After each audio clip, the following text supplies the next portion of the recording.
It's good to be back. Welcome to the Punch Bowl VII, just like the Super Bowl, except for it's all drinks and no sports. This is, it started out as a bigger idea that we were working on with Colonial Williamsburg as the Odyssey project, and started off with a discussion of how things move from east to west. But really, the Punch Bowl is the only part still standing, and it's gotten to kind of be its own thing. This great kind of panel of talking about the history of distilling and in any part of that comes up. And so we've got my name is Brian Cushing. I'm still the distillery manager at Locust Grove. I also am the executive director of the Shelby County Historical Society. We've got Steve Bayshore, who is the director of historic trades at Mount Vernon. He started as a master miller and now is also the master distiller. We got Alan Bishop, the head alchemist at Spirits of French Lick, and he's got a great blog, Alchemist Cabinet WordPress. So check that out. You can find out all kinds of really neat things. Our friends from West Overton were not able to join us this time. Hopefully they'll be back next time, but they're a great site in Pennsylvania that is exploring Pennsylvania rye. And so we're going to get to our two very special guests after we have a toast. So I'm going to turn this over to Aiden Pemberton. All right, I guess we'll get us start us off here. Since this is surely going to be a great learning experience for all of us, I thought that this particular toast would be great to start us off. So we raise our glasses. May we live to learn well and learn to live well. Cheers. Roger. Cheers. So Back to you, Brian. thank you.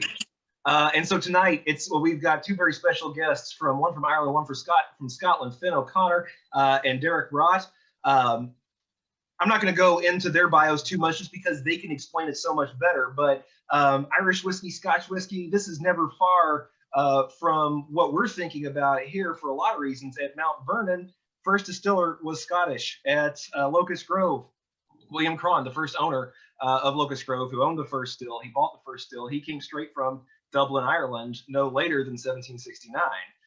And so this is all mixed up. And of course, these areas where we all live are very heavily populated with Irish and with Scottish people. Turns out I'm more Irish than I even thought I was. I knew I was heavily Irish, but it turns out it's like the bulk, like the serious bulk. I found out, which is great. So without further ado, I would like to first of all invite both of our guests to introduce themselves and talk about a little bit about what they do, because they can do it better than I can. So Finn, if you want to take it away first. Sure.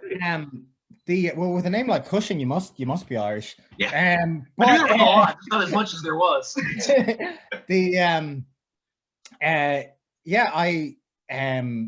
live in Dublin. I write about whiskey, Irish whiskey most of all, with kind of pop critical hand with one hand, and then a lot more of the time with an academic hand. So I'm writing a PhD on the history of Irish mash bills and how they've changed over time, and specifically how they diversified in the 1800s. So taking that information and trying to apply it to the present day, we've ended up kind of redistilling a lot of these old mash bills in controlled settings, and that'll ultimately end up in a sensory panel and a lab test. So that's kind of where I'm at. I wrote a book about Irish whiskey once upon a time, did whatever, been in whiskey for a while, but also been in academia for a while. And then one dark day that kind of fused into something dark and terrible, and held me by the neck collar for the rest of my life. And I'm pretty sure that'll continue. But Finn, you need to just continue to stick with the Alfred Bernard of the 21st century. Yeah, well, yeah. He was hired. He had a job. Is the big difference? He had a sweet deal with Harper's Gazette.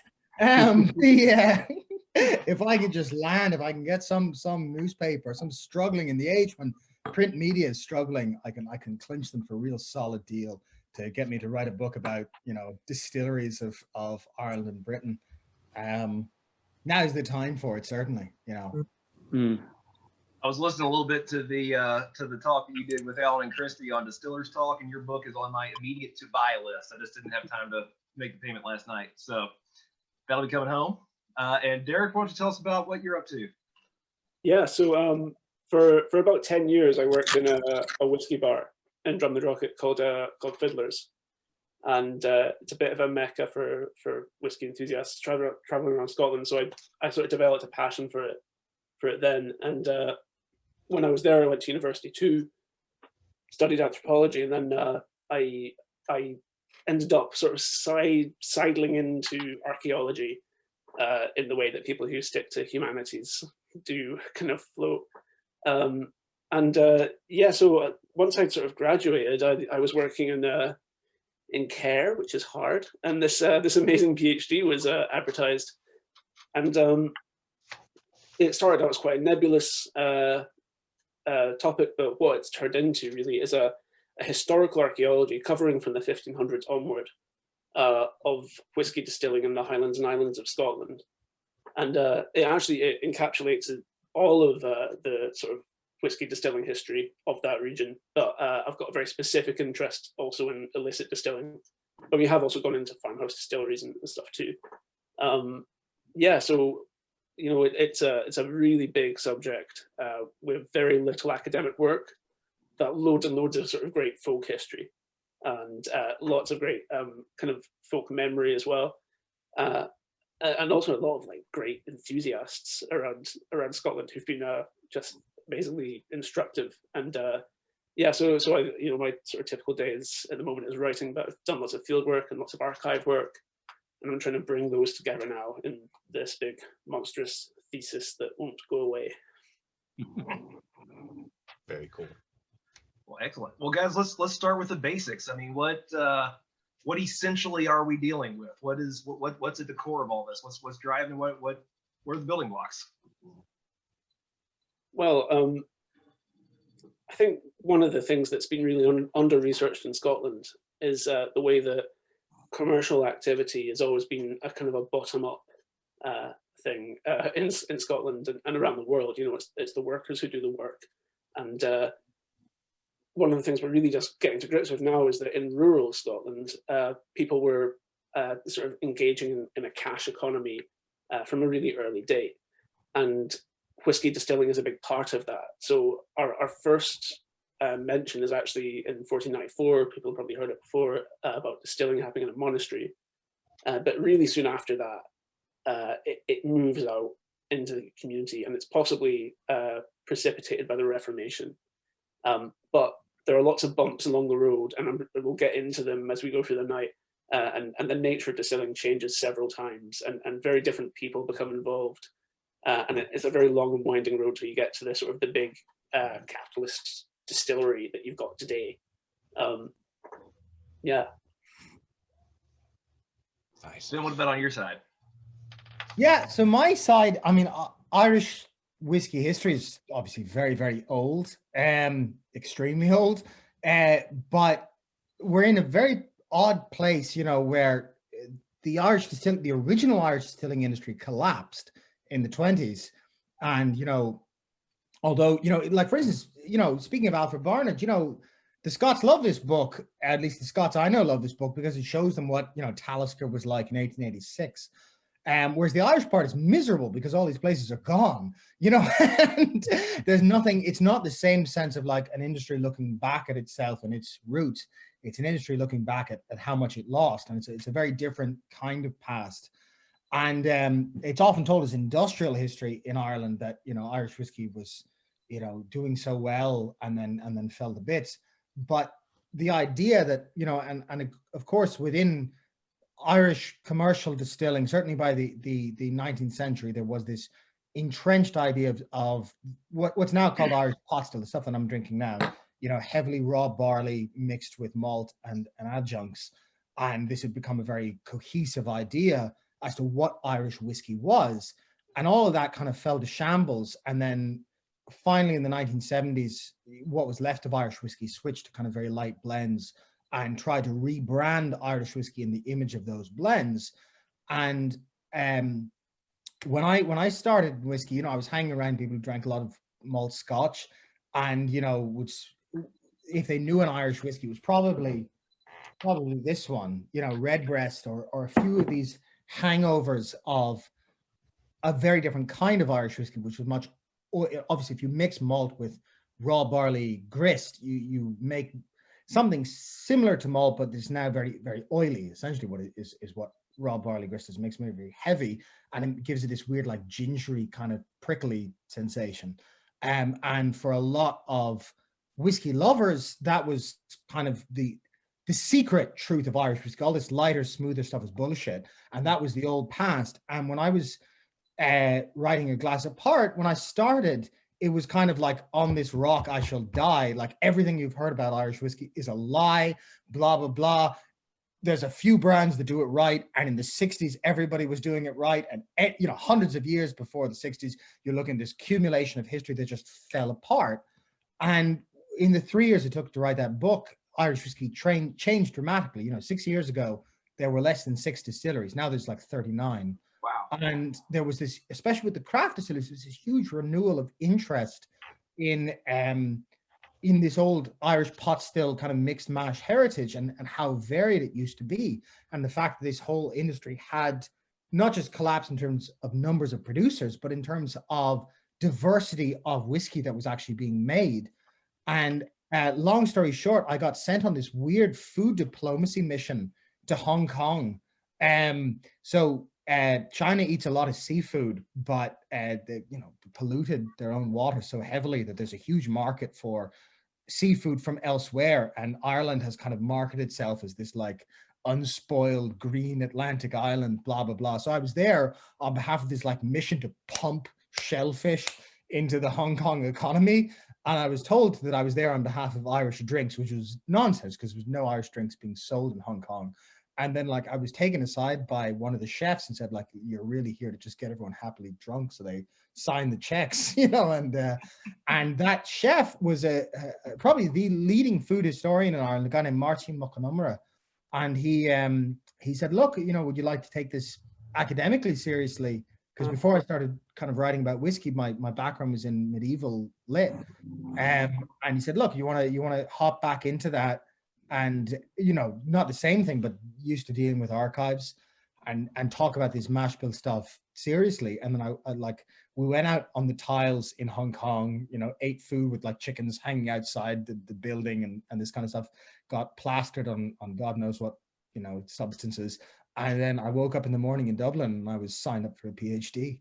It was a long night. Yeah, that'd be the run of it. And Martin's been fantastic. I'm a really amazing guy. Yeah. So break it down for us basically. When we're for everybody, just kind of get us all on the same page. When we're looking at Jameson, obviously extremely light. I mean, I can't mix anything with it, even a little bit of water, and still taste it all. And I like it. Don't get me wrong. I think it's wonderful. But what is going on now that creates that versus what was going on in the past that created something different? And what was that experience like?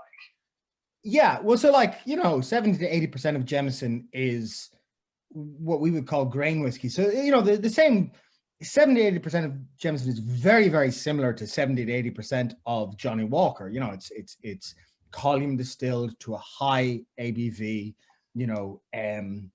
fairly neutral base, and then jazzed up with, a bit of something. The big difference being that in blended Scotch, that would usually be a malt additive, whereas in Jameson and, Powers and Paddy's a bit more complicated, but these Irish blends, that would usually be what used to be called Irish pot still whiskey, which is an absurd term because, single malts are all made in pot stills as well. You can make bourbon in a pot still, you make, tequila in a pot still. But Irish pot still historically meant the way the Irish run the pot still, which was in discrete contrast to the prevailing practice in Scotland, where you start to see, and really early on, none of it makes any sense because they heavily overlap. There's mixed mash distilling in Scotland, there's malt distilling in Ireland. But during the 19th century, commercially, they kind of bifurcate, and to the point where Scotch pot still is thought of as what we would now call single malt. And in Ireland, there were a few distilleries on the north coast closest to Scotland. Bushmills is the famous one now, but Coleraine, you know, the Bandside Distillery facing that way. But the rest of Ireland was making a mix of stuff. And as the 19th century progressed, that mix got more specific. And that's what the thesis is about, is really why that happened and why it got more specific. And you start seeing, you know, so like today, like what I'm drinking now, Redbreast is 60% raw barley grist and 40% malt.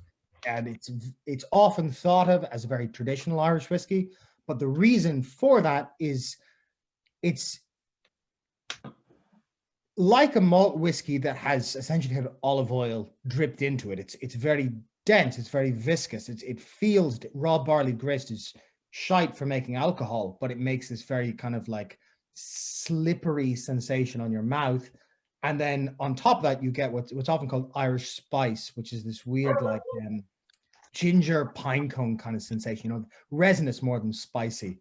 And so that for a long time has been thought of as the old school Irish whiskey. And in the 50s and 60s, Irish whiskey was thought of as very heavy and very oily, and it gave you a hangover in the morning, and it was doing very badly.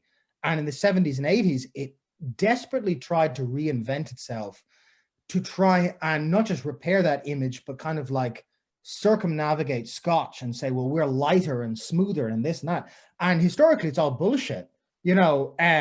But the blends were created in a way that would reflect essentially a branding campaign. So, you know, what I found was like I'd get people in the States, especially Scotch drinkers, could be quite dismissive about Irish whiskey. But the truth was the fault was entirely our own for peddling this bollocks, you know. And then I would talk to Irish whiskey drinkers, like obsessives in Dublin, and they would never talk about lightness or smoothness or whatever. They were, you know, we're great at kind of like moral purism in Ireland, you know, factionalism, you know, they're sellouts, whatever, you know, we do it well. But I would definitely hang around a lot of people who said like all this idea of that Jameson are pushing, or that this is, you know, not the genuine Irish whiskey, is like 2 brands and a bunch of arcane relics.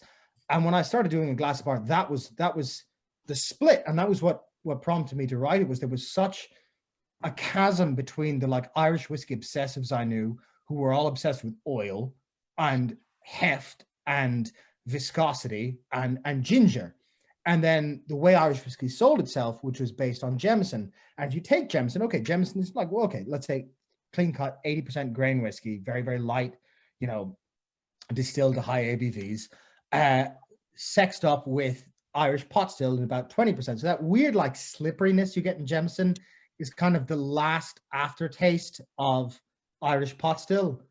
You know, that weird like linseed oily kind of feeling. That's Irish pot still heavily watered down is the easiest way of explaining it. When you get it on its own, it's like drinking whiskey soup. You know, it's incredibly weighty, it's incredibly chewable, you know. And if you drink some of like the stuff from, this has been decanted because the cork was shit and I had to get it into another receptacle. But if you drink some of the stuff from the 50s, you know, you can eat the stuff. It's chewy. And for a lot of obsessives, that raw barley oiliness or chewiness was what defined Irish whiskey. But if you got the real obsessives, then you start hearing about oats, and, you know, the idea of raw barley giving that oiliness and heft, and then oats giving this kind of creaminess that's suited with it. And again, like Irish whiskey had gone through so much homogenization over the course of the 20th century that the thesis was now dealing with this kind of redrawn landscape where you have loads of new craft distillers who are reaching back to the 70s and 80s and saying, well, you may well have had stuff from the 70s that has got oats in it, but one day that thread, as threadbare as it is, will be actually scissor cut, and we, you know, this will actually be old history, not a continuous tradition. And while it's still there, we need to reach back and pull that as desperately as we can into contemporary practice. So that was the long way around from Hong Kong to me moaning about, you know, grain whiskey and pot still together. That's kind of what spurred the whole thing on. So go ahead, Brad. I was going to say, so in the 1760s, when William Crone was living in Dublin, is that chewiness that you're describing, that's what he would have experienced, right? Heavily, yeah, especially in Dublin. What he would have So 1760 is an interesting day, because 1760 is when it became obligatory to register a distillery. So it's much harder before the 1760s to find reliable information. I mean, even the tax stuff is unreliable because they were lying through their teeth. But at least you get like some sense of, you know, whatever. But yeah, during the 1700s, it really speeds up after the extension of the malt tax to Ireland, which is quite late. But even well before then, you see this kind of raw barley chewiness being a very signature part of Irish whiskey, and heavily so in Dublin. So what he would have experienced would have been probably a very, very small portion of malt with a very, very large portion of raw barley and a very, very hefty portion of other adjuncts, primarily oats and wheat. But I'm going to go ahead and throw sorry. Oh, go ahead, Eric. You haven't been in the conversation. Go ahead. I think that reliability in history on the like official record is it's really funny in whiskey, because I've never seen a record about production or output or taxation that I can trust. You know, Yes. It's an entered legal distiller, as you say, they're lying through their teeth.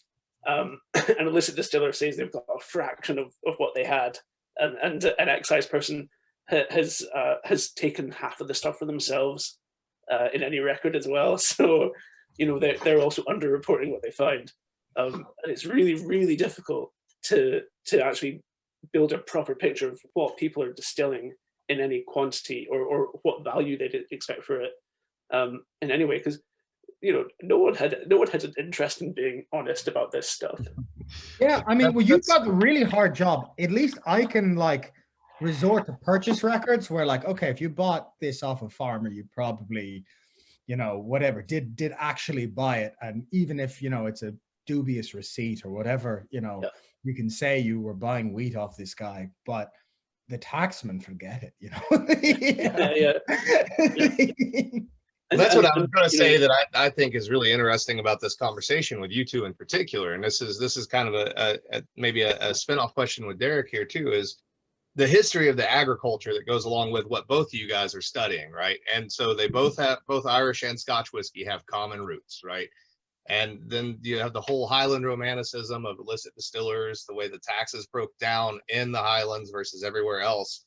And so I'm curious, so you talked about, you know, for example, Finn, you know, you mentioned oats. And then the other day when we were talking, Derek, you mentioned oats possibly in Scotland as well. And so I'm a little curious about that early history, both Ireland and Scotland, as far as what people are using and how that branched out into what we now know as the modern industry therein, and how, you know, obviously, as you mentioned, Finn, things were different even in the 60s and 70s and what we think of Irish whiskey now. Derek, on your side, how are things different with that illicit Highland distilling and the way that people are, the methodology they're using and that sort of thing versus what we think of Scottish whiskey now? Yeah, well, I mean, whiskey is probably as boring as it's ever been just now in Scotland, because we distill out of barley. You know, that's it.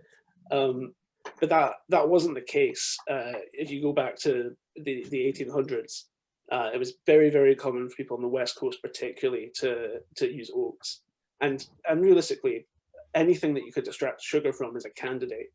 So, you know, one of the big historical trends is what, you know, is always referred to as improvement, the improvement period, which in Ireland and Scotland will make everyone sort of grit their teeth because we remember it very differently. But, you know, there's this like scientific drive at points, and it comes through in these, you know, again, very big inverted commas, but improvement documents about trying to find other things to distill out of, because distilling is good for your farm. You want to distill as much as you can because it brings in money, and you've got more manure, and you know, and so on. So, you know, I found documents from the 1810s about how terrible turnips are for distilling in Banffshire. How bad Orcadians were at distilling potatoes as well, to the extent that they tried to set it right with dead chicken. You know, so we've been adventurous, definitely, but oats and beer barley and you know, anything that was a grain could be distilled. And then there's another aspect as well, which is you weren't necessarily starting with the intention of distilling whiskey. You know, there's loads and loads of historical records that talk about passing on bad batches of beer because they were irredeemable. So that's another thing that would just end up getting distilled, and of course that could be other grains as well. So, you know, it's only really once we get to the stage where we're legislating and also protecting the name of Scotch whisky that we start to limit it a bit in what it can actually be. And then the irony of that is, you know, that's what expands and becomes Scotch whisky to everybody in the world. So yeah. This raises a lot of questions, but we've got a specific one from Amy in the audience to please expand on the dead chicken thing. So what was going on with that dead chicken? Oh, sorry, right, I didn't hear that. Yeah, so, well, frankly, I don't know. I don't have the scientific know-how, but yeah, there's this, actually, it was my supervisor found it in an archive in Orkney. And she sort of said, I don't know if I'm misreading this or whatever. And I'm fairly good at reading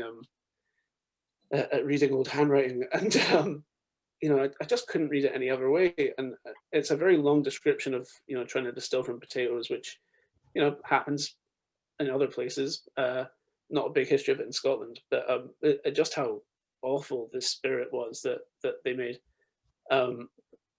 Or perhaps it was the worts that they made from it, and trying to set it right with trying to culture it, I suppose, with the bacteria in a rotting carcass. And I guess there's like folk stories about that happening with ciders in Somerset, people throwing rats and stuff in it. But yeah, I do wonder how amateur these people were. At the same point, you had cocktail too. That does happen with mezcal. Pachuga, yeah. Yeah, so it's some sort of, who knows, you know, where that originated, but both of what you spoke of brought a few questions to my mind. If you don't mind me asking, is obviously that you avoid the tax man in various ways, but I had read somewhere that some of the, you know, using grist and regular barley in mash bills really was driven by the high tax on malt. So they're showing I have very little malt, and they're changing their mash bills to make it just not so costly, and also obviously lying about what they were doing to protect their business. But was the tax implication driving the mash bills? Yeah, I mean, certainly in Ireland, where we have, you know, again, Irish pot still defined by raw barley, the kind of genesis myth that you hear from a lot of distillers is, oh, it was invented by the malt tax.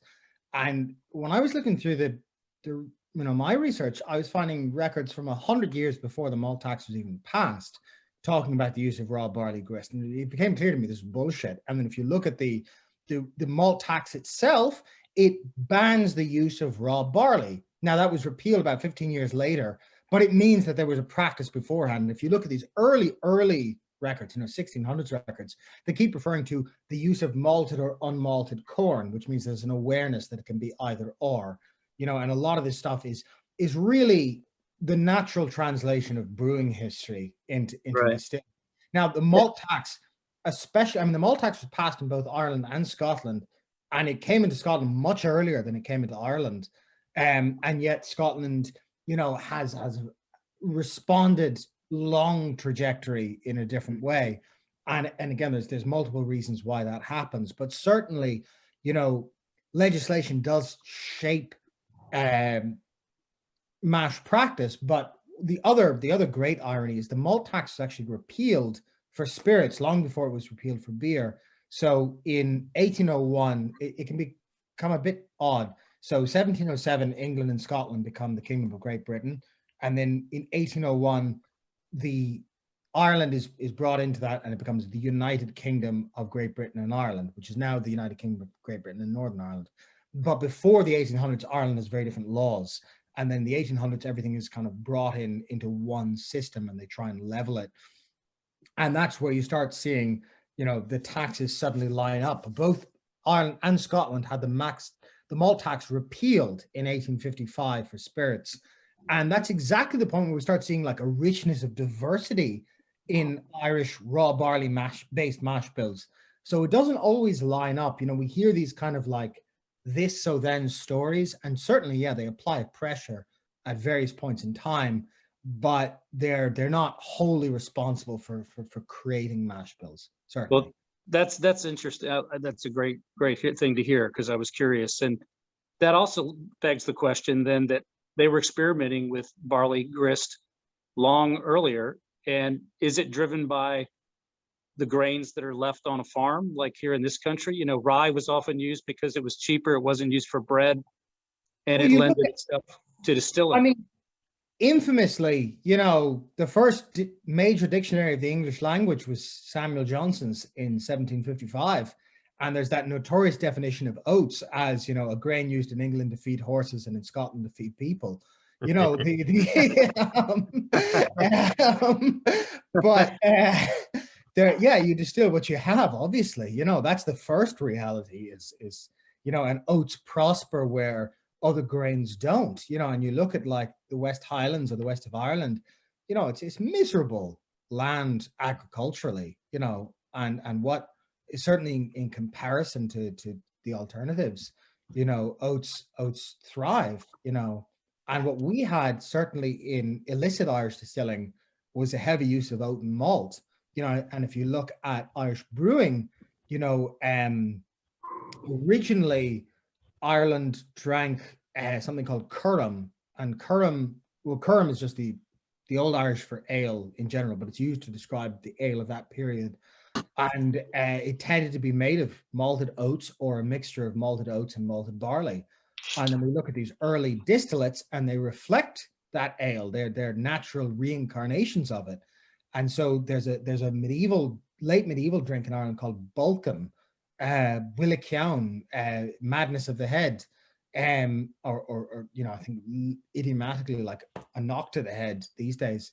And it's said to have been made of malted oats, you know. And I know, Derek, you guys have like the Martin reference Trishtarig and these weird little blips of the same. So the Martin recorded a triple distilled whiskey, which obviously in Ireland would be pretty normal, called Trishtarig, but also a quadruple distilled whiskey called Uisce Babal, which apparently what Martin recorded was 2 spoons of it would be enough to stop your breath and endanger your life. I want to clarify one term too while we're moving through this, since we've got a lot of bourbon drinkers on this presentation. Finn, when you said corn, you're not talking about the corn that goes into bourbon, right? Correct. So corn originally means something with a kernel. The original meaning of corn is grain, full stop. And then American corn referred to maize. And it's only by the dissemination of American English that corn has started to mean maize. But in like if Shakespeare said corn, he could well have been talking about barley or oats or wheat or anything. Corn in, you know, like in German, corn, you know, is it's the same root as kernel. And then it's only in the 20th century that what used to be called American corn or Indian corn becomes the word corn. But yeah, anything older than that, corn just means grain of any kind. Yeah. If I could just come in on the malt tax again, because it's got like a really contentious history in Scotland, because you know, the Union of Parliaments was 1707, and it had this stipulation that basically everything would be equal in terms of taxation, but the interpretation of what equal was very different. You know, in Scotland we were like, you know, we've got poor grain, so that means we'll be charged less in terms of tax, but that wasn't the case. And in, well, all the way up to 1725, there was a succession of malt acts that sought to make this tax equal and for the Scots and English to pay equal duties. And there's a really big moment in 1725 after a malt tax act, where the house of Daniel Campbell of Shawfield, an MP, was ransacked and burnt to the ground because the crowd was so angry. It was such a patriotic issue that, you know, is a real betrayal of the nation that he would have voted for this malt tax. But then there's an irony associated with that, which is that Daniel Campbell received a huge payout from the government in compensation, and with that he bought the island of Islay and laid the foundation for the modern whiskey industry on Islay. And that was partly because there's this weird history in Scotland, especially before the mid 1700s, of loyalty to the crown, or at least loyalty to a sort of Protestant ideal of what the Highlands should be. So like the Farintosh privilege in the 1790s was a huge whiskey operation, as well as and Isla.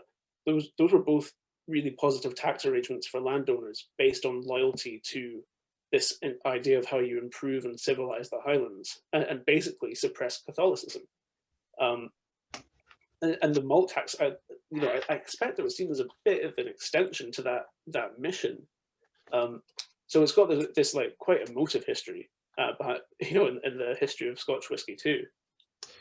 Yeah, kind of expand on that Farintosh thing as well too, because I'm not sure that people over here would quite understand that, but you had different taxation levels throughout Scotland, correct? So Lowland, Midland, Highland, etc. And in the Highlands, of course, were famous for the illicit distilling that you're talking about, but there were little places where the tax was sort of exempt based on that law. Farintosh actually didn't last very long into those arrangements. So those arrangements were in place really from 1784 till 1823. And by that point, Farintosh had been operating for about 100 years. Actually longer. It was established before that. Man, as an illicit distiller, that would have to like drive you insane that your neighbor is over there taking advantage of this, and you're just struggling to get something made to deliver it to a market somewhere, Yeah, well, and almost every landowner seems to have been involved in distilling, and this is one of the things that my research has turned up, is that landowners let the right to distill to their tenants, and then they collected the spirit and they sold it. So it was such a cornerstone of Farintosh, though, that Farintosh was a word for whiskey in Scotland. People didn't say whiskey in the same way that, in, like, the 1820s, people often just said Glenlivet. People just said Farintosh. So when that right was taken away, with a very big compensation to the landowners, it must be said, that whole population, which was a huge population, it's a tiny parish, and it had in 1755 it had over 2,000 residents, which is enormous. But they all took to illicit distilling, obviously, because they had the skills and they had the means. And there's an entry in one of these one of the general observations, which is a set of agricultural documents saying, it's not uncommon for half of the population to appear at the circuit court every month, because that was just the level and the routine associated with it. Dedicated. They were dedicated. Yeah. So, as a real quick aside on that, so again, there's a lot of romanticism involved in that illicit distilling thing both in Ireland and Scotland.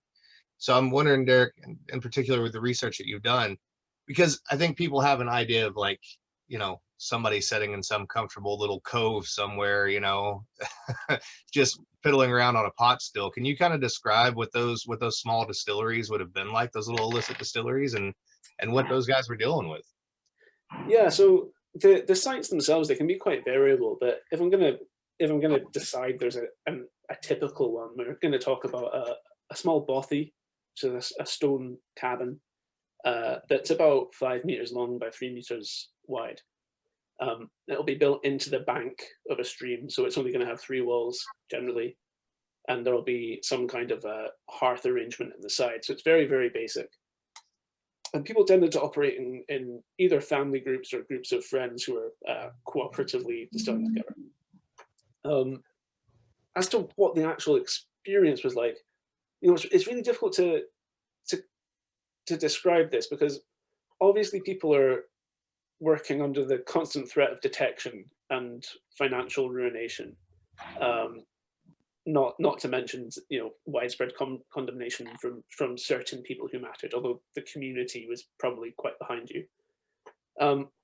But from the few reliable descriptions I've found of a night at a whiskey still, and there are very few that I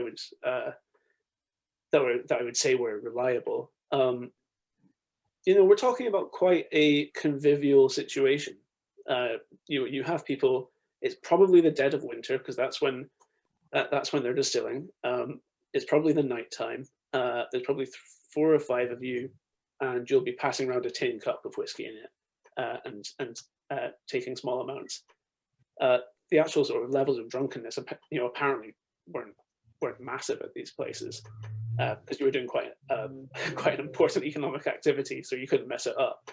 But yeah, so there's this sort of I suppose dichotomy. You either got a really convivial situation or a really stressful one where you're terrified of being detected. But really, it's a combination of those things.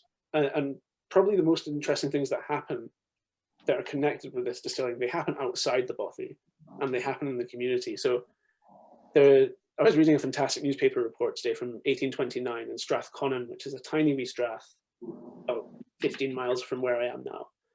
And in that strath, the excise officers, who were the branch of government who were supposed to suppress illicit distilling, they rocked up. They discovered 2 illicit distilleries, and they attempted to seize the utensils and the produce. And one of the things that was very characteristic of the Highlands at these times, especially on the clearances, was that networks of communication were very, very efficient.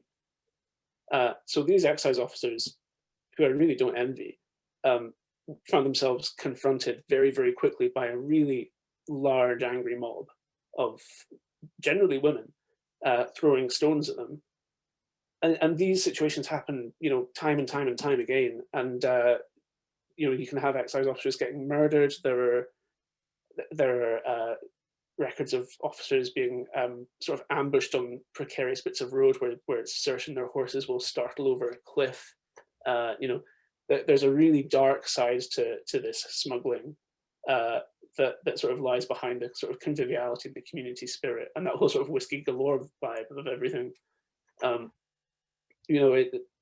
backdrop to what can be seen as quite a joyous activity is grinding poverty and economic precariousness, and people really protected that venture. But you also get fantastic stories associated with it that are probably half mythical, because it's a period of our history we like to remember. But yeah, it's a really interesting thing to investigate archaeologically as well, because these sites that you pursue, you can't really pursue the where deforcements happened or any of that. So you go to the whiskey distilling site. And archaeologists, I've been teaching on a course recently that's about the Neolithic and about, stone circles and processional routes through the landscape. And we always talk about the impressiveness of things. And everything I looked for was built not to be found. It's built not to be noticed. Every site I find is, I've taken third-year archaeology students and master's students up to my sites, and they've been so disappointed. But I think they're rather special because they've got this social story behind them. Well, kind of the same question that I asked Finn. If you were to describe what it was like, what was this whiskey like? What was the experience when it was finished? Yeah, I mean, this is something I'd like to talk to Finn more about, actually. But it seems to be very variable, and particularly until like the 1780s, it's very local as a spirit. We've got descriptions of aqua vita or Ushkaba in Scots Gaelic as being a compound spirit based on aromatics, so on anise, on mint, on dill, on things like that, and berries. So for a lot of the history of whiskey, we're talking about something that's very similar to a Scandinavian aquavit. And the history of whiskey is it's really tied into so many huge international events, and there are 2 that are specifically associated with smuggling. One's the Napoleonic Wars, and one happened a bit earlier, which was this pesky fledgling nation across the Atlantic wanted their independence. And that's one of the reasons that there was this demand for a higher taxation rate from the Highlands. And also one of the reasons there was a sort of a lot of able men were over the Atlantic fighting in the US as well. So we've got a shared history there as well. But what the Napoleonic Wars did was they created a blockade, and the spirit that was the sort of generally accepted sort of social spirit was brandy, and you couldn't get that anymore. And so there was this big demand for whiskey, and whether by accident or not, whiskey being exported to cities made it more brandy-like, and that's partly because of transportation in casks. It's really hard to tell if we were routinely maturing stuff in casks in Scotland before the 1780s, but there's definitely an explosion of it. We've got great records in Aberdeenshire of these sort of setups of casks that sort of feed into one another. There is a word for it. And this kind of experimental process of, what can we make this whiskey do? How can we set bad whiskey right? So around that time in the 1780s, whiskies, it looks like it's becoming a lot more like brandy, much more matured. I think that whole thing about it being similar to aquavit, it's really difficult to emphasize just how close Scotland and specifically the Western Isles are to Norway and Iceland and the Faroes. Like they share a lot of very close cultural ties, a lot of the same place names and things like that. So the spirit was a sort of vernacular spirit in that way, and it was highly local. But those big international events sort of draw it into a market where you're trying to sell it to distant markets rather than in local towns, sort of thing. That's interesting too, because in the United States, I know, which heavily populated with Irish and Scots both, but the part of independence, part of the American Army's expression of their separation from Britain was switching the rum ration to a whiskey ration. Mm-hmm. Is you see that expression going on, through all these places. Yeah, and there's definitely something interesting going on when the King of England is encouraging the drinking of gin in Geneva because he's from the Netherlands, right? And then there's a sort of a kind of more Catholic culture in Scotland that's resisting that and drinking another spirit that's more vernacular to them. And that's not research that's in any way complete yet, but that's the picture that's gradually building up.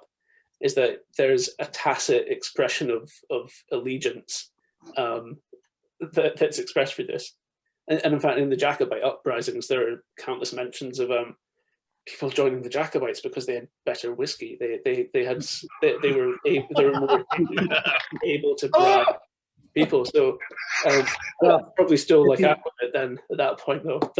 But yeah, got a fantastic. Again, I'm really close to all this geographically where I am. I'm very near Inverness. I'm gonna be honest with you. I'm not gonna fight for rum. So whoever's exactly. If your options are your grog versus your whiskey, it's a hard sell. No decisions have to be made there. Yeah, and if the devil has the best tunes, but the rebels always have the best whiskey. So. And if you're going to storm the castle in that army, you want a particularly good dram to go up the hill on. Yeah. The courage factor grows. How does that transfer into Ireland? Is a similar thing going on there, or was Irish whiskey always something different? No, I mean, there's an enormous amount of overlap. Obviously, like of all the kind of countries of these islands, Ireland has the least history of gin. It was always a very, very, very marginal history in Ireland. The main competitor to whiskey was rum by far. First brandy and then rum. But again, gin didn't even really enter the picture. But again, there is that weird sense of whose drink are you drinking? Absolutely, because rum, of course, is the drink of the colonies. It's the drink of the British Empire. It's the drink of the commerce of the British Empire, how all of that works. Brandy, of course, is French when it's coming into Ireland, so it's totally different. Ireland has a very old relationship with French wine. It's quite odd. Like the first references of brandy going to Ireland from Bordeaux are only 5 years younger than the first references of brandy going out of Bordeaux to anywhere. And early on, the Irish developed quite, I think the French would deal with Ireland because it was kind of like England light. It was Catholic. It didn't really want to be part of the English scheme. You know, you could get into England by other means. So if you go to Bordeaux, you find, I mean, you find all these Irish surnames floating around the south of France. Most famously, the Hennessy's. You know, why does a French cognac have an Irish surname? And you get these, yeah, Hennessy. You go down and you get like Chateau Lynch, Chateau Clark, you know, Lynch, Clark, blah blah blah. But there is this old relationship with, and when we would say Ishkabaha or Ushkava in Scots Gaelic, when it was a compounded liquor, when it was doctored with other things, it seems to be, if you look back enough, it wasn't as important what the actual spirit was, as long as you're adding these compounds to it. And so Ireland develops, certainly like Gaelic Ireland, like 1500s, before the real conquest, develops quite strong links with France. And that kind of fades off at the same time that compounding agents do, as whiskey, in the sense that we know it as a granular distillate without additives, starts to kind of get its bearings together. And then that starts to commercialize. But yeah, there is this, you know, early on, you know, there's heavy overlap culturally with especially the southwest of Scotland, all the time, every time, for most of Irish history. So you know, it's not as clean to say this is the history of Irish whiskey and this is the history of Scotch. But again, like later on, they would, largely through like responses to legislation or through certain drinks just dying off. Like we used to have a you know, if you look at the history of poaching in Ireland, Donegal poaching and Inishowen were infamously very, very smoky. And I was out in Islay quite recently, and a well-known distiller there, Jim McEwen, was reminding me that you can actually see Donegal from Islay. Now, I knew you could see Antrim, but you can see the west part as well. And you know, these would have been bound for quite some time. So, you know, folk distilling was more permeable. And then when you start seeing the differences, it's commercial distilling, really, you know, and commercial distilling is much more bound to legislation and toward economics and so forth. But yeah, certainly during also the Peninsular Wars, of course, the Napoleonic Wars, you know, which happened just after the Second Act of Union. So Ireland becomes, the United Kingdom becomes a concept, Britain and Ireland, the United Kingdom, Britain and Ireland. And Ireland, before the formation of the UK, Ireland had a pastoral economy. It was based on shepherding, it was based on dairy, it was based on cattle. And then with the Union comes tillage in a very, very heavy sense. And you start seeing places that wouldn't necessarily be good for tillage being planted at the same time that Britain becomes a net grain importing country for the first region for the first time in its history. And you start seeing parts of Ireland artificially sown with wheat and things. And then the Napoleonic blockade drops off, and then suddenly there's loads of cheap Irish wheat, and it suddenly ends up in whiskey, and then it booms in Irish whiskey, and then it disappears in the second half. You know, of course, there's a big walloping unfavorable event that happens to Ireland in the middle of that century. But, you know, certainly by the late 19th century, wheat is gone. So, you know, it's not just people picking flavors out of the blue. There is this kind of agricultural history, but they are bound up with each other. But then similarly, as you know, as Derek was saying, the Napoleonic Wars and the economics that come into play and the senses of allegiance, you know, even ideas of cultural value signaling, you know, whether you're drinking rum or whether you're drinking whiskey or whether you're drinking claret, you know, what this means about you, you know, is definitely a play in Ireland as well. There are two really interesting things to note there as well. One of my case study areas is Islay, and the illicit distilling on Islay. I spent some really frustrating weeks doing walkover survey on Islay. There is not an illicit distilling site to be found. Because it happened around the coast and it happened in the caves. Where it happened in the coasts, there are distilleries in it there now. So they've concreted it over. And the caves are down really terrifying cliffs. And, you know, it's difficult to access them. So to find evidence for those, I've had to go to, you know, cavers' records. but one of the reasons it was happening around the coast is because it was very, very connected with this Irish economy, and it was a way to get it to Ireland. It was also sold in Ireland as well as Scotland, and it also went to Glasgow. But when all the stills were confiscated in Islay, they were all up and running again in a week because they got over tinkers, derogatory term, but from Ireland to fit up boilers and kettles on Islay to act as stills. And the second thing is that the enforcement of excise legislation between Scotland and Ireland is a really interesting study in the position that Ireland occupied in the United Kingdom as a much more oppressed partner. Because, there are these accounts in Scotland of parties of 20 or 30 soldiers going into glens to suppress illicit distilling, and that's remembered with bitterness.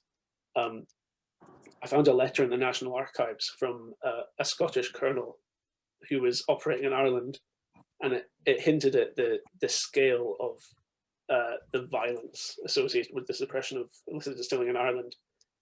He took with him over 200 infantry and 30 cavalry into, I think it was Connemara, to suppress illicit distilling.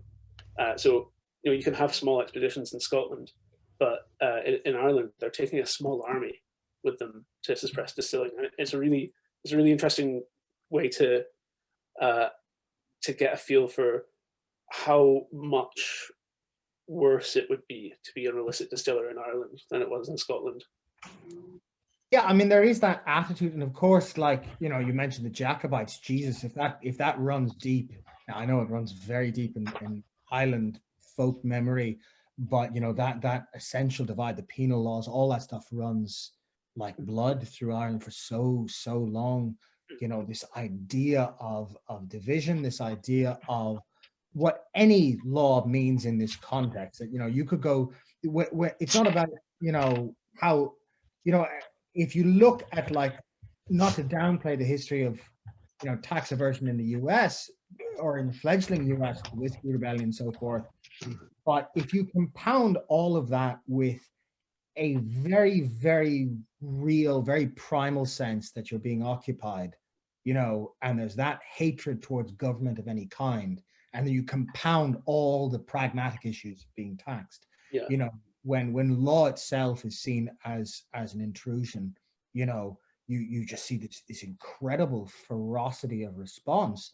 And especially in places like Connemara, like Donegal, they look very pretty, but the land is terrible, and distilling would have been a huge part of the rural economy, and that relationship with the UK and in Scotland, which in the 1800s, it was a relationship with the Empire, and we had a dual role as a kind of an unequal partner in the United Kingdom. But also, it has to be said that the Scots were some of the most enthusiastic captains of the British Empire. We were really deep into the slave trade and all of the worst aspects of the British Empire. So in Scotland, we really have a complex relationship. We're going to have another vote soon. Good luck. Sorry. Yeah, thank you. I do want to back up and to clarify terms, since we don't hear it as much over here, but can you expand a little bit on poitín? Yeah, so poitín just means little. Like, if you add "in" to the end of anything in Irish, it just means little. It's diminutive, like Colleen, little girl. So poitín literally means little pot still, but in an endearing way, like, oh, my darling little pot still kind of thing. The wee little pot still. Oh, look at the cheeks on that pot still, kind of thing. I think in Gaelic it would be pot stew is the equivalent of the black pot. Pot stew, yeah, the black pot. Ours stress secrecy over infatuation.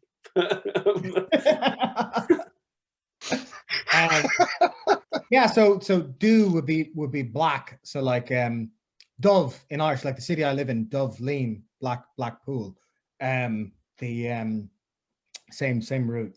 But anyway, yeah, poitín Punching is a black flag under which many drinks have flown at various points in history. In its essence, early punching was illicit malted barley and molten oat distillate. It was a distilled reflection of, again, the kurum that had been prevalent before. And you look at, again, like, distilling naturally mirrors the history of brewing.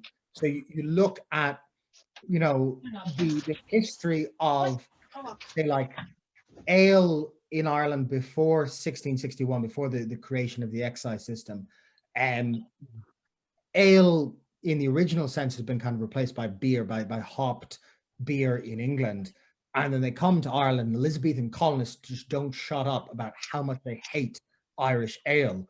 This like porridgey goop that the Gaels are drinking, this like, again, like oaten mess. And if we look at what they were drinking, it could be like half, it could be pure malted oats, or it could be half 50-50 or 75-25. And then we look at the distillates and they look very, very similar. So single malt, but not in the sense that we know malt, because we're also talking about malted oats as well as malted ale. And often, again, when you're talking about like punching, you're talking about that dried over peat, over turf. So it ends up with this very smoky characteristic to it. And that's what really punching begins as. And then over the 19th century, as kind of legal whiskey gets better, it's almost like punching gets, it does get worse. It starts being corrupted by sugary adjuncts. You start seeing treacle and molasses and this stuff, until the present day, where a lot of illicit hooch in Ireland, and I know, Alan, we've had this conversation, seemingly everywhere has just become bags of sugar, But yeah, there's the great myth that it was made from potatoes, but that's largely just bullshit. Yeah, there's a big reflection between the U.S., Ireland, and Scotland when it comes to that, because the same thing happens with moonshine here, and then like even all the way down to places where moonshine is more prevalent, but in places where the land wasn't great. Eastern Kentucky is a great example of it. Very rocky land. Not great for farming, in particular, and then all the way down to sort of the folk hero sort of thing in more modern times. Here we have Popcorn Sutton. You had Michelhatten. Yeah. So, and a lot of people don't know the Michelhatten thing, but yeah, that's out there. I find the inclusion of unmalted grains in Ireland really interesting, because in Scotland the attraction of illicit whiskey was the entirely malted nature of it. So illicit whiskey was often more expensive rather than undercutting like legal stuff. The attraction was the quality, because after 1784, and these different excise regions were introduced. So there's the Highland Zone, where you can make whiskey but you can't export it, but you can make it quite cheaply if you avoid all the right things. And then in the Lowlands, there are people making stills that are worked off in 2 minutes, making awful whiskey.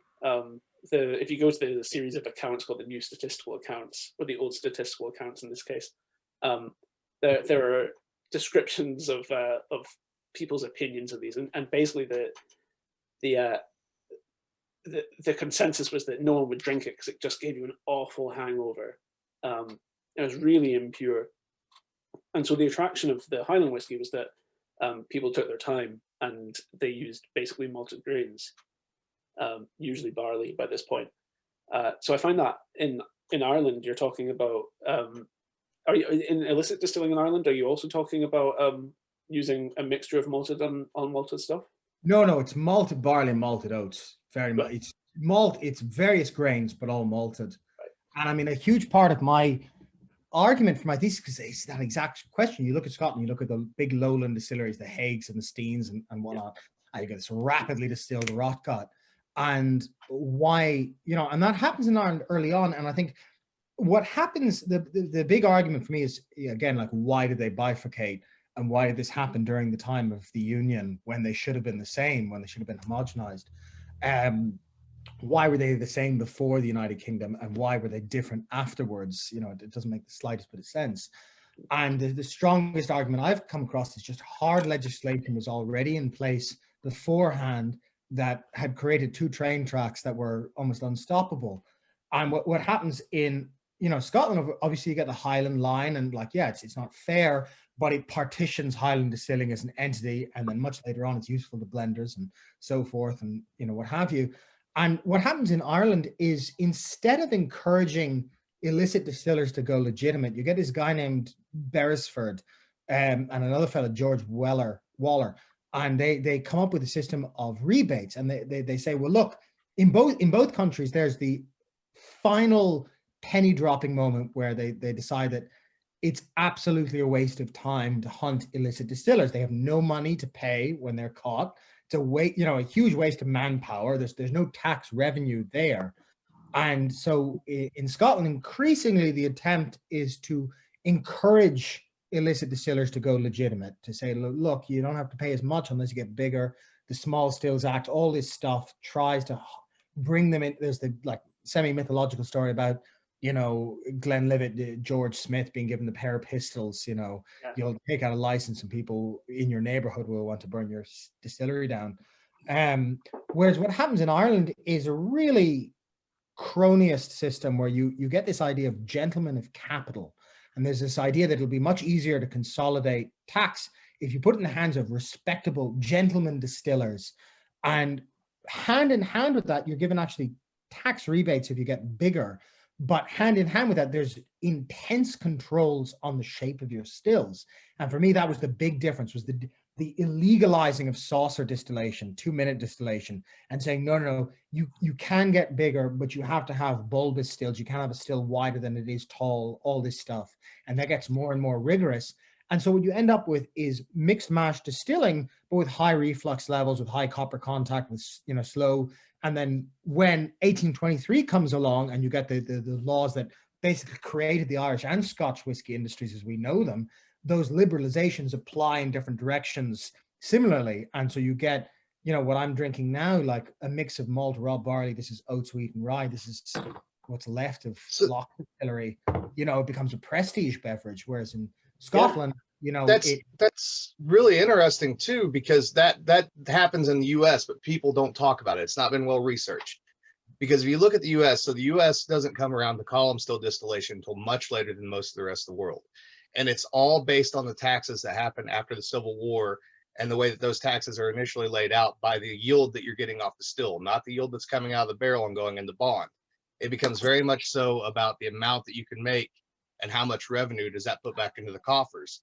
And that sort of encourages mainstream distillation in the United States to become this very small spectrum, especially with bourbon, where before the excise comes back in 1862, bourbon is this huge thing that's all encompassing and involves a lot of different grains, still 51% corn, basically. Corn whiskey is always going to be a bourbon. But then bourbon suddenly contracts. And it's all based on the adoption of these new technologies based on, well, we have to get as much yield as what we possibly can because we're being encouraged to get that yield in order to fill the revenue back up. And one of the things that I think is a really interesting aspect of the history of whiskey in Scotland and Ireland, but there's this moment of cognitive dissonance for basically the entirety of like the 1780s to the end of the 19th century, where we've got this idea of like laissez-faire economics. It's all, you're supposed to be hands off, and the market sorts itself out. Actually, there's an unprecedented level of tinkering in the whiskey trade at that point. It just will not leave it alone, and the idea that Scotch whiskey went to these farm distilleries, it's very much a created a phenomenon from the Excise Act, but a lot of them are really, really short-lived, and without big capital investment from big landowners and huge elements of like buyover, they wouldn't survive at all. So we're it's like a cliche in Scotland, but right into this late 19th century with the whiskey industry, you're still talking about basically landowners holding all the capital and all the ability to produce stuff. And again, also you've got in the 1740s, and this is something I'd love to research more, 1730s and 1740s, the abolition of slavery in the UK, and lots of landowners, including all the landowners I've researched as part of this, getting huge remittances, and they divert that into other areas to try and make money. And you know, the Scottish whiskey industry hasn't really grappled with that. But you know, that's a big part of their history. You know, it's really that whole move through the 19th century is it's not a triumphalist story at all.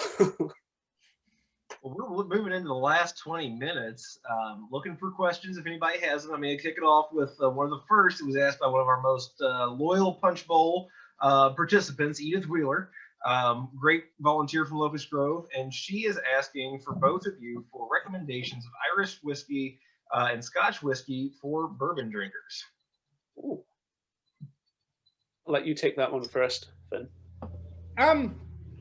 I suppose it depends on the bourbon drinker. You know, if by, it's like the infamous, you know, what's the paradox? If by whiskey you mean this, if by whiskey you mean, you know, if by whiskey you mean the cause of social ills, versus if you mean by whiskey the, you know, lubricant of conviviality. I think she's looking more for the lubricant. If by bourbon you mean like maize-based, you know, distillate, if you mean kind of virgin oak driven or cask driven in essence, you know, say like Kilbeggan single grain, there's a whole single grain category that would be, now it's highly refined maize, it's not, you know, in the sense of bourbon.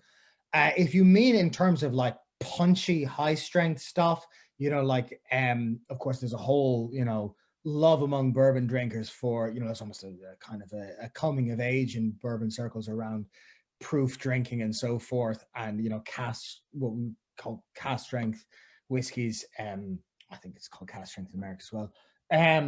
But if by that I would say redbreast cask strength. If I'm talking to friends who drink like Booker's and, you know, not even, you know, just full on heavy high ABV bourbon in general, I think some of the punchier pot still would fit into that.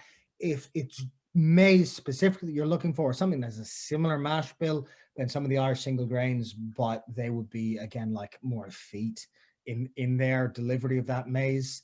But I certainly think there's a certain kinship. I mean, I have one here. This is called Kilbeggan Rye. This was probably the most talked about Irish whiskey for about a year, not even because it's the best, but because legislation wouldn't let it call it what it was. So it was laid down as Irish pot still whiskey, but because of bad legislation, it was made to rename itself Kilbeggan Rye. It is not rye whiskey. It has 30% rye in it. You know, by American, it would essentially be like a high rye Irish, if that were a concept. But because it wasn't being allowed, it's essentially, you know, a mix of malt, raw barley, and rye, in which part rye takes up about a third of the space. But it's a lovely, if I might pour myself some, for me, so it looks like legislation is changing, thank God. And there's been a lot of anger and debate about that. Many people mix up in that are good friends of mine, and I know, you know, passions have run high. But even taking the name aside, this particular distillate might be a crossover between the American tradition, whether it be high rye bourbon or whether it be actual, even like Kentucky, you know, what's now being called Kentucky style rye, you know, like bourbon distilleries making rye whiskey that's really like 55% rye. But this is so again, it has that raw barley or that rye kind of like, you know, spices out of the cupboard kind of element to it, but it also has that ginger. And then when you drink it, you know, it's not bloody rye whiskey. It is Irish pot still, but you get that weird raw barley ginger going with that dill and going with that weird, you know, like New York deli rye thing, and it just works so well, you know. So that would be my ultimate. If you can find, there wasn't that much distilled. It's not that expensive because nobody cared.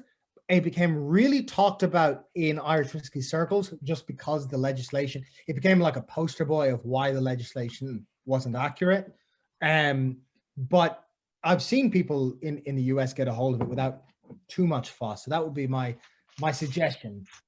Break from there, or if you're looking for like just high proof, redbreast cask strength is very hard to beat in terms of like bang for buck, full on old school Irish high strength delivery.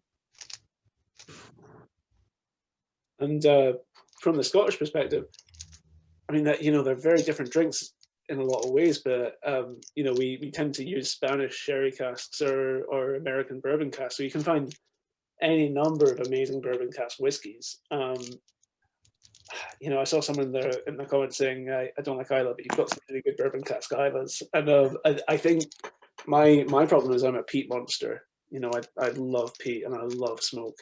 I'll take a Colila of any description any day. But yeah, I mean, if you're really into your bourbon, I go for, actually, I shouldn't, you know, hate myself for saying this, but any of the Lowland whiskies, you know, Bladnocks are, they're so good. They're so drinkable. When I was first introduced to Lowland whiskies when I was 18, this is a very unhealthy attitude, but they were introduced to me as breakfast whiskies. You know, so go for a Bladnoch or a Knockentoshan. If you want to be something that's right on the verge of Highlands, because the Highlands is definitely cooler than the Lowlands, and the Lowlands isn't really Scotland.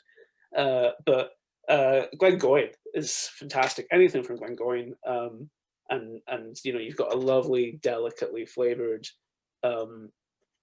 just delicately flavored whiskey, and you know, you're gonna really enjoy it. One of the sort of prejudices with Scotch whiskey, because we go for heavy stuff often, and it's becoming less the case now because you know, I think there's kind of a nosedive in quality in Scotch whiskey at the moment. But you know, we are recording, by the way. Sorry? I said we are. I mean, please, if you're watching this and you're in the whiskey industry, please give me a job. My PhD ends in June. I see Alan Winchester from Glenlivet's on, so you know. But yeah, no, I'd say go for Glengoyne or something like that, because it's such, you know, such pleasant stuff and it's easy to drink. It's, you know, you get those nice buttery things going on that you get with bourbon. And yeah, I think I'd drink it any day of the week and any time of the day.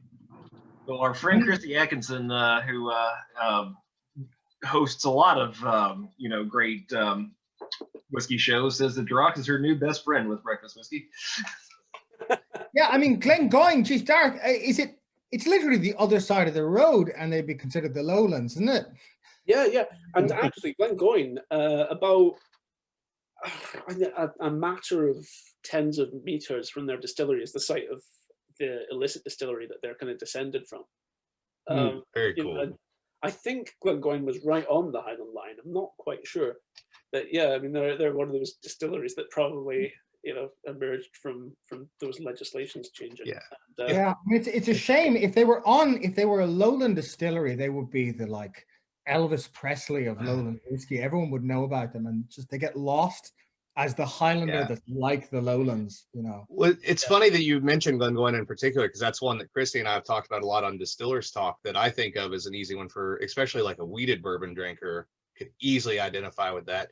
If I remember right, the Highland Lowland line, I think their distillery is on one side, the warehouse is on the other. Yeah. So yeah. So the Highland line is, I mean, I'd really like to talk about this actually. So my family's from a place in Kintyre, which is very close to Ireland. On a really, really good day, you could see little bits of the Irish coast. And we still got... So Hampton, or where are they from? Kintyre, so... where in Kintyre? Like Campbellton, or where? Clachan, okay. So about 50 miles up the road. And they live on this bay, and the Highland line went right up that sound of Jura, which is goes right across from Kintyre and sort of segregates Islay and stuff. And you know, I had obviously no idea I'd end up doing this project that I'm doing now. But if you walk along the beach on that place, you will come across, on any given day, you know, a dozen rounded shards of earthenware bottles marked 1 gallon, and they're all those like Georgian era earthenware tubs, and all I can think that the reason they can only be there because they've been thrown over the side of a boat when the excise were coming, and you know, I walked there my entire life, and I was there the other year, and I was walking along the beach with a whiskey, and I looked down and I was like, that's a fucking whiskey bottle. You know? Yeah, it's been there the whole time. So Wow. I mean, it's such a tragedy, that whole the Campbellton megalith falling apart, that whole peninsula. Yeah. No one has ever given me a complete. I bought a book called, Lost Distilleries of Campbellton, but even it didn't really go into. Yeah. You know, 36 distilleries or something at one point. yeah. And I believe it was Prohibition in the US that did for it as a town, but I'm not sure. Just what an industrious place, and it's one of the places as well. If you're interested in illicit distilling, there was a still maker there called Robert Armour, who kept records that were investigated by an academic called Isabella Black, and you've got an amazing social record of the people that were ordering illicit stills. He actually wrote down which were the illicit stills. It's just so cool. Well, we haven't had any questions come in, and so we're wrapping up. So I just want to ask a question of my own. Since we're talking about so much in the United States that deals with the Irish and the Scottish, with Locust Grove being a place that was owned by an Irishman, and a Scottish man being the first distillery of Mount Vernon. Do you all have any thoughts about the Irish and the Scottish and their contribution to what became American whiskeys? Yeah. I mean, it's almost a cliche now that people were setting up stills within a quarter mile of where they got off boats. One of the things that Finn will be really familiar with, and it's a bigger event in Ireland than it was in Scotland, but it was still a huge culturally traumatic event, was the famine. And also the clearances in Scotland, and got enormous amounts of people just being shifted over to the States. And those people needed to make a living, and they had a set of skills. So that there's a legacy there that I'm sure Finn can talk more about. But there's a legacy there that is directly about the immigrant experience in America, and I'm sure it's the same today. People will bring the skills they have, and they'll use those to live. But I don't know, Finn, you might know a lot more about that than I do. Yeah, I mean, it's a strange one, because of course you get a lot of people. I mean, like anything that happens in the US, there's many cultures involved. You got the Dutch, you got the Pennsylvania Dutch, who are really German, right. Dutch, etc., bringing their expertise. There's so much, injection. But then more than any specific recipe, if you look at, there's two waves of Irish immigration to the US. One is in the 1700s, and it's largely out of Ulster, which is roughly what's Northern Ireland today, plus a little bit of the Republic. They all come over, and it's largely Presbyterian. And then there's the second wave, which is during the famine, and it's largely Catholic, and from the west of Ireland, the south of Ireland. Donegal gets it bad twice and has to go over both times. There's, other than a specific, and I often get asked, did a specific mash bill go over, whatever. And what you really see more than that is the economic relationship with distilling. You look at other parts of Europe and how distilling worked. You look at how cognac worked. Cognac was essentially the dried raisin form of wine. It began around ports. It was based on practicalities of commerce. It took off much earlier than most other European spirits. Whereas you look at what's happening in places like Ulster, and the way that whiskey is treated as not just a financial entity, but in the sense that money is treated, a tradable commodity, and that really goes over heavily, to the point that, what's his name, Brackenridge, the commentaries on the Whiskey Rebellion, and you look at, like, obviously again, when you look down to bourbon and the history of riots, it's much more complicated than just what here we would call Ulster Scots, Scotch Irish, Ulster Presbyterians essentially. It's compounded by other cultures coming in, but there is this hatred toward taxation on the one hand, but two, much more viscerally, relationship toward illicit distillate as currency in and of itself, and as a natural outlet in a society without fiat currency, and how this gets even discussed. And that's almost identical. And you see some of the commentaries about the Whiskey Rebellion to say these gripes are hereditary. You know, they brought them with them, this attitude, you know, and it goes over because obviously you're looking at like, okay, what were they bringing over? You look at Ulster Distilling at the time, it is largely a mixture of malt, raw barley, oats, and wheat, and it adapts it. Fringe amount of rye did actually happen in Ireland, not to the extent that it happened in the Netherlands. But, you know, obviously all this stuff adapts itself, you know, in a context. But I would argue that more than recipe, it is down, you know, you could stretch like, okay, Irish whiskey even by then had a much more mash billy lilt than Scotch Highland malt, you know, even in terms of premise, not necessarily what people are actually doing, because it kind of gets corrupted in both directions.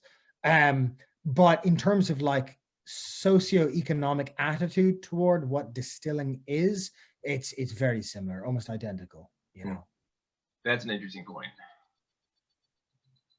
I wondered if I could ask a question just regarding your research on the Irish mash bills that you discovered. You've talked about several grains, but what were some surprises that maybe were not known? Yeah, well, I almost forgot this. I have one little bit of a lab sample. So most of this stuff is either sitting in, you know, bottles meant for an industry panel tasting, or gone off Derek's way to Scotland. Our partner organization is out in Edinburgh, and they're doing the lab tests.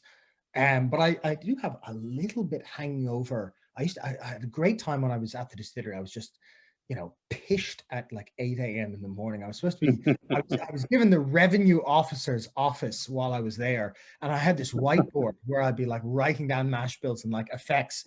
And the head distiller, Michael, I was supposed to record him talking about his, you know, trials and tribulations while distilling, like did anything clog, blah, blah, blah.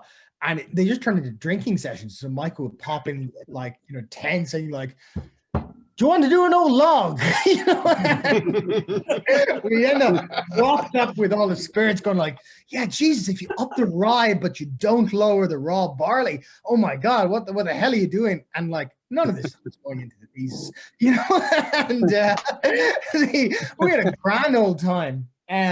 But this is a wee bit of one of them left. So this would be, and geez, that's the last, this is a healthy still strength, you know, in the 70s something.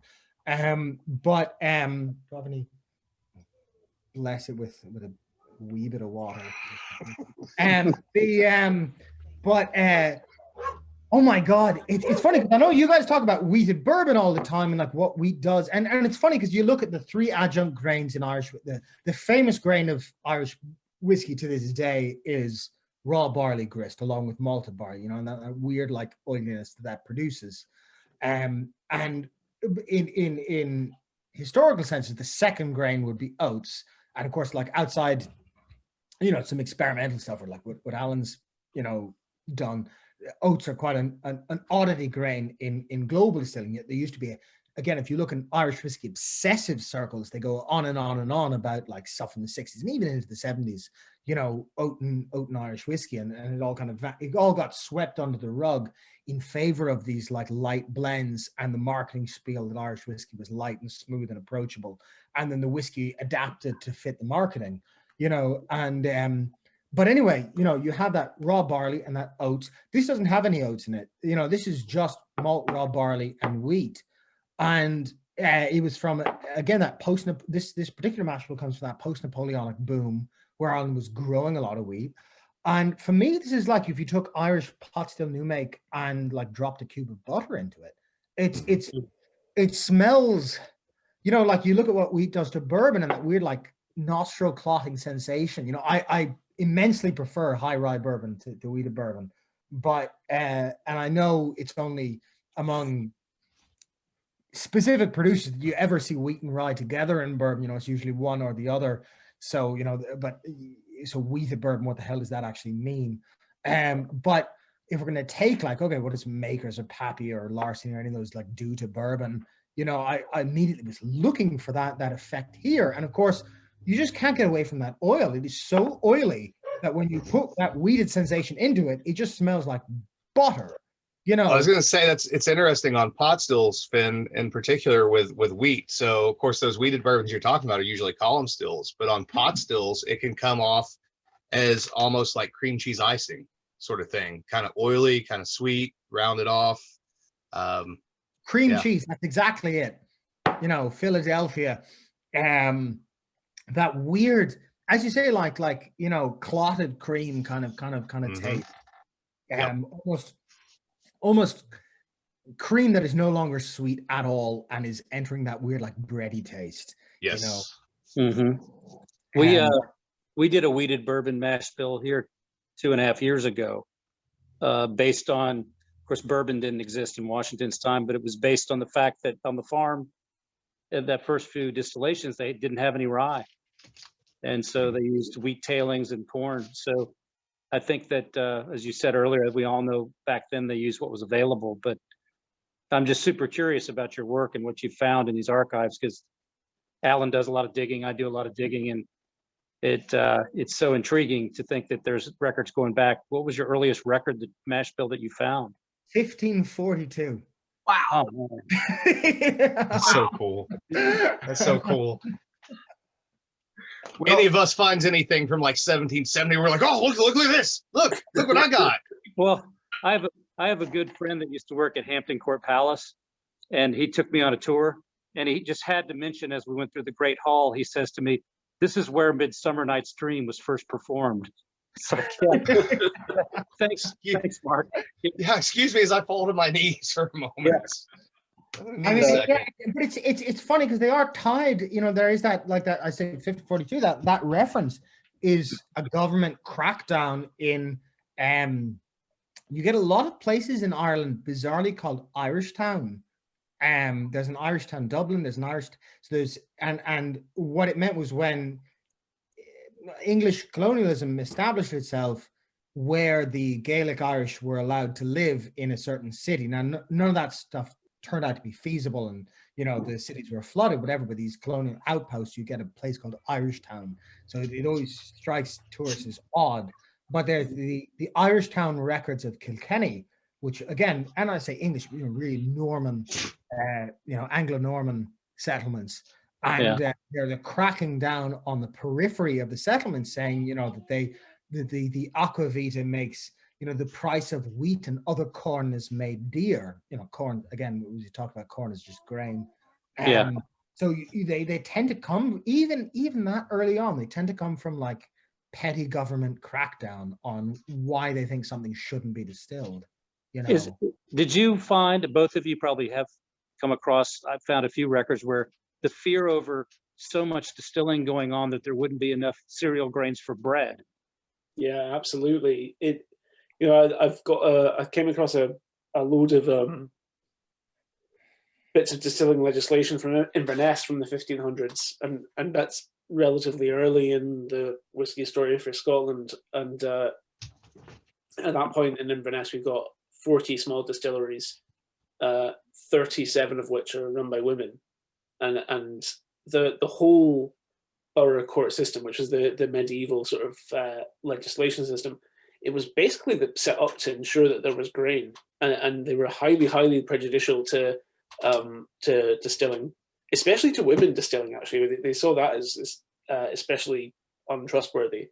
But yeah, they had this kind of prerogative about ensuring there was always enough grain, and even in Strathconnan in the 19th century, there was a landowner who was kind of encouraging illicit distillation because it ensured his rent was getting paid, and he was sending in aid in the form of barley to the region for people to eat.